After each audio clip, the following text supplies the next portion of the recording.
হৃদৰোগত আক্ৰান্ত হৈ জীৱন মৃত্যুৰে যুঁজিছে কলিয়াবৰৰ এজন যুৱকে। ৰাইজৰ পৰা কিছু সহায়ৰ আহ্বান পৰিয়ালৰ। কলিয়াবৰ ১ নং বৰঘুলিৰ আব্দুল হাই নামৰ ২৮ বছৰীয়া লোকজনে বিগত ৩টা বছৰে হৃদৰোগত আক্ৰান্ত হৈ চিকিৎসাধীন হৈ আছে।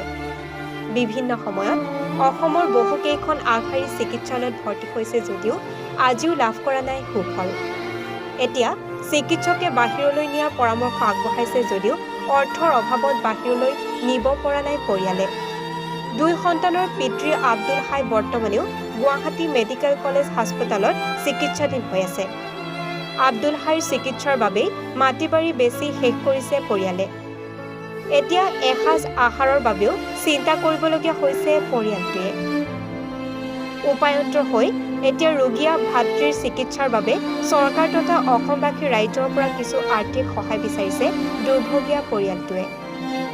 যদি কোনো হৃদয়বান লোকে এই লোকজনৰ চিকিৎসাৰ বাবে কিছু আৰ্থিক সহায় আগবঢ়াব বিচাৰে তেনেহ'লে 9101878821 নম্বৰত যোগাযোগ কৰিবলৈ অনুৰোধ জনাইছে যুৱকজনৰ পৰিয়ালে। আনহাতে 9101878821 নম্বৰত অনলাইন পে'ৰ জৰিয়তেও আৰ্থিকভাৱে কিছু সহায় আগবঢ়াব পাৰে হৃদয়বান লোকসকলে।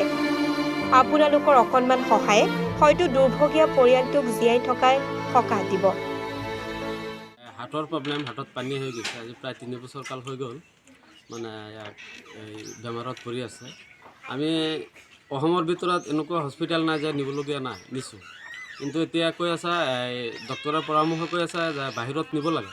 বাহিৰত নিব হ'লে বহুত টকাৰ খৰচা হৈ যায়। কিন্তু তাৰ যিখিনি মাটি বাৰী সা সামগ্ৰী আছিলে বেচা কিনা কৰি কিন্তু আৰু এতিয়া নাই। এতিয়া খাবলগীয়াই নাই, ক'ত নিব? এতিয়া গুৱাহাটী GMCত আছে।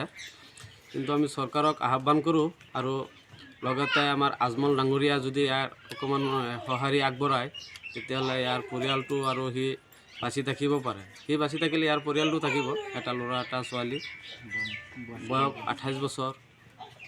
আমি ৰাইজে, ওচৰ চুবুৰীয়া ৰাইজে যিখিনি সহায় কৰিব লাগে কৰিছোঁ। আজি 3 বছৰ কাল হৈ গ'ল। এতিয়া আমি অসমবাসী ৰাইজক অনুৰোধ কৰোঁ যাতে এই আব্দুল হাই ল'ৰাটোক মানে বচায়।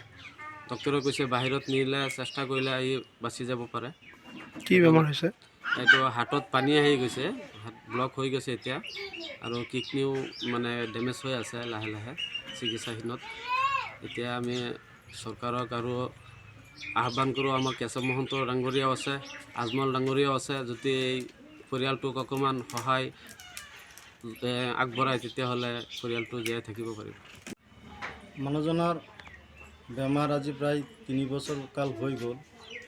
কিন্তু আমি বহুত কৰিলোঁ, কিন্তু বেমাৰটো ভাল হোৱা নাই। তাৰ কাৰণে আমাৰ বহুত মানুহে আমাক সহায় সহযোগিতা কৰিছে। কিন্তু আমি আজিলৈকে এতিয়াও গুৱাহাটী GMCHত চিকিৎসাধীন হৈ আছে। কিন্তু তেখেতে ডাক্তৰৰ পৰামৰ্শ মতে এই ৰোগীজনক বাহিৰত নিব লাগে। বাহিৰত নিলে হাৰ্টৰ এটা মেচিন বহাব লাগে, সেইটো প্ৰায় 3 লাখ টকামান খৰচা হ'ব। সেইটো কাৰণে আমি চৰকাৰক বা আমাৰ মন্ত্ৰী কেশৱ মহন্ত ডাঙৰীয়া আমি অনুৰোধ কৰিছোঁ যে এই আব্দুল হাই নামৰ ল'ৰাজনক, প্ৰায় বয়স 28 বছৰ, একদম সৰু ল'ৰা, তাৰ যে ইমান ডাঙৰ এটা বেমাৰ হ'ল। কিন্তু আমি বহুত চেষ্টা কৰিছোঁ, প্ৰায় 3 বছৰে হৈ গ'ল। আমাৰ যিখিনি টকা পইচা আছিলে সবখিনি টকা পইচা আমি খৰচাই কৰিলোঁ তাৰ কাৰণে। সেইটো কাৰণে আমি চৰকাৰক আহ্বান জনাওঁ যে, আৰু আমাৰ অসমবাসী ৰাইজকো আহ্বান জনাওঁ যে তেখেতক অলপ সহায় সহযোগিতা কৰে যেন। আমি এইটো কাৰণেই আজি এই নিউজটো আমি মাতি আনি এই নিউজটো কৰিবলৈ বাধ্য হ'লোঁ। নামটো হ'ল আব্দুল হাই, গাঁও 1 নম্বৰ বৰগলি, আৰু বয়স 28 বছৰ। বেমাৰ হ'ল হাৰ্টৰ প্ৰব্লেম, আৰু হাৰ্টৰ দুয়োফালে পানী জমি গৈছে, পানী আহিছে। আপোনাৰ কি হয়? এইটো মোৰ সৰু ভাইটি হয়। চব শেষ।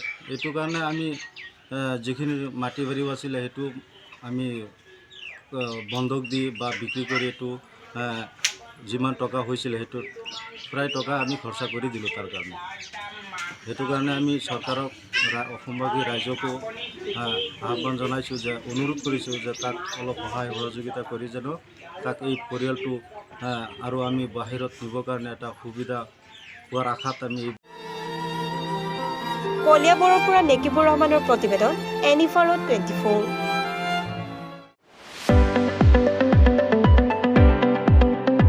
ৰঙাপাৰাবাসীৰ বাবে সুখবৰ।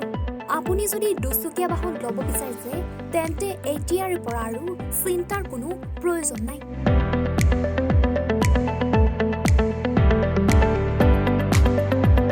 আপুনিও আহিব পাৰে DBP এছ'চিয়েটলৈ, বাজাজ টু হুইলাৰ ডিলাৰ।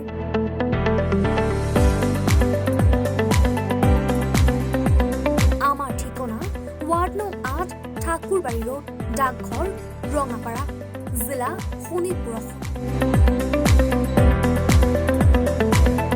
আমাৰ যোগাযোগৰ নম্বৰ 9435707133 9707967285285।